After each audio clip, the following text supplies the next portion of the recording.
Kamba Ramayanam, which is the Tamil literary magnum opus, composed in the 12th century CE.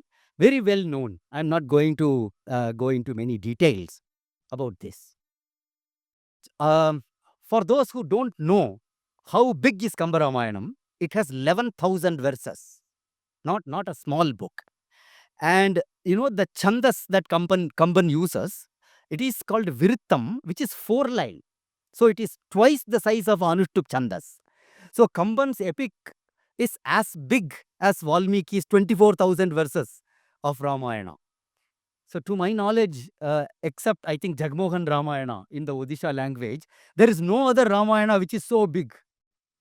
Ranganatha Ramayana, yes. Couplets, okay. So this is a great kavya. And it primarily follows Valmiki's Ramayana with very minimal and nuanced embellishments, not many side stories or other things. It's very important because Kamban, as I have mentioned, lived in 12th century, by which time Uttarakanda was very popular. Kalidasa had written it, Bhavabhuti has written it. And as I have put in the next bullet, Kambar's wide and deep erudition in both and Sanskrit and Tamil classics, philosophy and aesthetics are very visible. He is not like an ordinary folk poet or something, very, very learned poet. In fact, in Tamil, we have a saying, Kalviyil Periyavan Kamban. Kamban is great in learning. He was not an emotional poet, a very learned poet. But he decided not to write Uttarakandam, which is very important. Because we call Kamban as Kavi Chakravarti in Tamil, and every other Ramayana writer did not write Uttarakanda, because Kamban did not write it. So that way, Kamban provided such a glorious example. He exercised his judgment in not writing that later Kanda because he did not feel very comfortable with it. Okay, this is very important. And he lived in the Chola country and he belonged to a caste called Uvachar. So this Uvachar means, scholars say that it is a traditional Kali temple priest. And even today, there is a caste called Kambar in Tamil Nadu. He'll say that Kambar Pujai, they'll say. So there are village priests who are actually named Kambar. So it's a non-Brahmin priest caste. Okay, when I say priest, don't imagine it's a Brahmin priest. It's a non-Brahmin village priest. That was the caste in which he was born. Some historians say it is temple musician.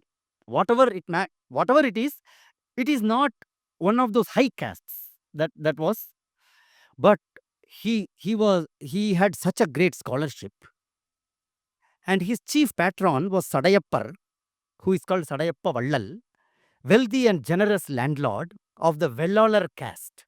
Vellalar is a agrarian landlord caste in Tamil Nadu. And this work, I'm not going to go into Kamba Ramayanam because I have already given some lectures even here. I'm just highlighting the aspects, from the caste standpoint, which is one of the main themes, Samadharmam in Ramayana. So his work, though it was written by a person from the Uvachar caste, it received wide acclaim and divine endorsements. 2 divine endorsements as per the legends. So he was doing a reading of his Ramayanam in Srirangam temple.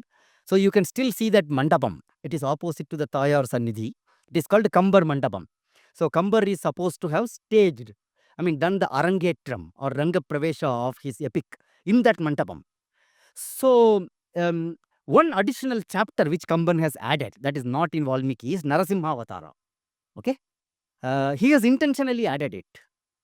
Vibhishana tells the story of Prahlada to Ravana, saying that there was one big guy, Hiranyakashipu, he was also killed. So what about you? All your varas are useless.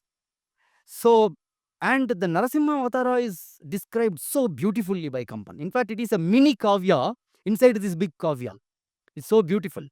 And when the verses describing the Narasimha's Avatara, he reads out, there is a roar of a lion that is heard. From where? There is a Narasimha Sannidhi adjacent. It is called Mettalagiya Singer. Still there. There is a Narasimha Sannidhi, and a roar is supposed to have come from there for a few minutes, blessing the poet that you have my